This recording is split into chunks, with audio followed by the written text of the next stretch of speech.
बृजभूषण सिंह के खिलाफ जारी खिलाड़ियों का धरना देर रात खेल मंत्री अनुराग ठाकुर के आश्वासन के बाद खत्म हो गया। सरकार ने बृजभूषण सिंह से जांच पूरी होने तक सभी अधिकार ले लिए हैं। खेल मंत्री अनुराग ठाकुर ने जांच कमेटी बनाने का ऐलान किया, जो 4 हफ्ते में अपनी जांच रिपोर्ट देगी। इस वक्त की ब्रेकिंग न्यूज हम आपको बता रहे हैं।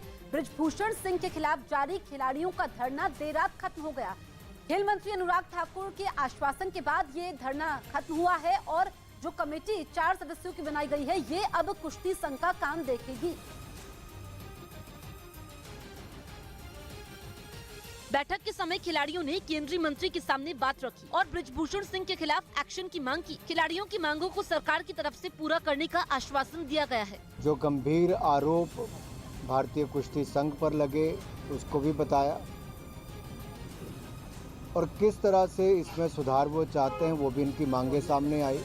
अनुराग ठाकुर ने खिलाड़ियों को विश्वास दिलाया कि मामले की निष्पक्षता से जांच होगी और एक ओवरसाइट कमेटी का गठन किया जाएगा, जो अगले 4 हफ्तों में अपनी जांच को पूरा करेगी। कि एक ओवरसाइट कमेटी का गठन किया जाएगा, अगले 4 हफ्तों के अंदर अपनी जांच को पूरा करेंगे। रात करीब 12 बजे तक खिलाड़ियों और केंद्रीय मंत्री के बीच बैठक हुई और जांच समिति के नामों की घोषणा आज की जाएगी।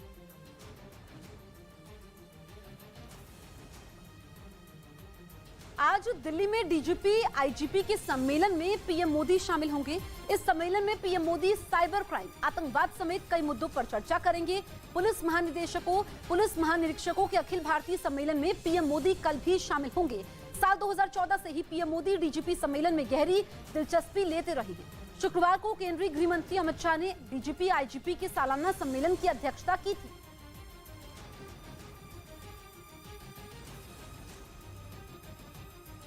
तो डीजीपी आईजीपी सम्मेलन में शामिल होंगे पीएम मोदी और सम्मेलन में कई मुद्दों पर चर्चा होनी है। जांच पूरी होने तक बृजभूषण सिंह फेडरेशन का काम नहीं देखेंगे, साथ ही कुश्ती संघ की रोजाना की गतिविधियों पर ही समिति ही नजर रखेगी।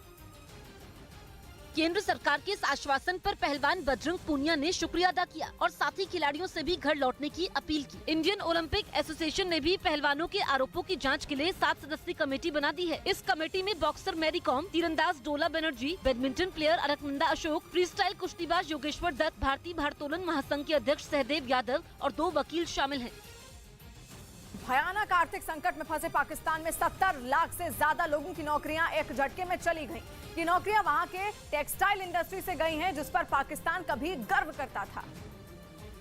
लेकिन अब पाकिस्तान का ये उद्योग बर्बाद होने की कगार पर पहुंच गया है और ये सब कुछ हुआ पाकिस्तान की शहबाज शरीफ सरकार की अकड़ की वजह से। असल में पाकिस्तान का कपड़ा उद्योग कॉटन की भारी कमी से जूझ रहा है, जिसे पूरा करने के लिए पाकिस्तानी कपड़ा उद्योग ने भारत से कॉटन आयात करने की मांग की थी। लेकिन शहबाज शरीफ सरकार ने इसकी मंजूरी नहीं दी, जिसका खामियाजा वहाँ के मजदूरों को भुगतना पड़ा। नतीजा ये हुआ कि पाकिस्तान के कपड़ा उद्योग से एक साथ 70 लाख से ज्यादा लोगों की नौकरियाँ चली गयी और एक साथ इतने लोगों की नौकरियां जाने की वजह से पाकिस्तान के कपड़ा उद्योग में हड़कंप मच गया।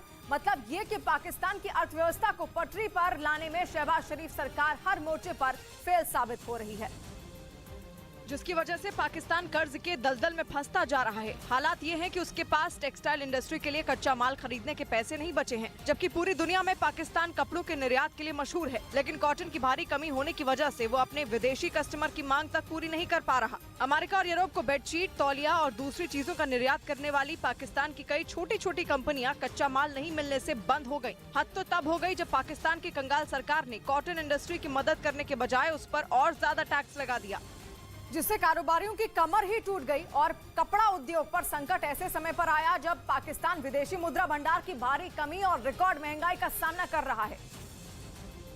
और खबर है कि कराची बंदरगाह पर हजारों की तादाद में शिपिंग कंटेनर खड़े हैं, जिन्हें उतारने के लिए पाकिस्तान डॉलर तक नहीं दे पा रहा। पिछले साल पाकिस्तान में आई बाढ़ ने हालात और खराब कर दिए, क्योंकि बाढ़ की वजह से पाकिस्तान में 25% कपास की फसल बर्बाद हो गई थी, जिससे उसकी मुश्किलें और बढ़ गयी। मतलब ये कि पाकिस्तान दिवालिया होने के करीब पहुँच चुका है। उसके पास न तेल है, न गैस है और न ही लोगों को खिलाने के लिए रोटी। कपड़ा उद्योग भी बंद होने की कगार पर है और अंदाजा ये लगाया जा रहा है कि आने वाले समय में वहाँ करोड़ों लोगों की नौकरियाँ जा सकती हैं।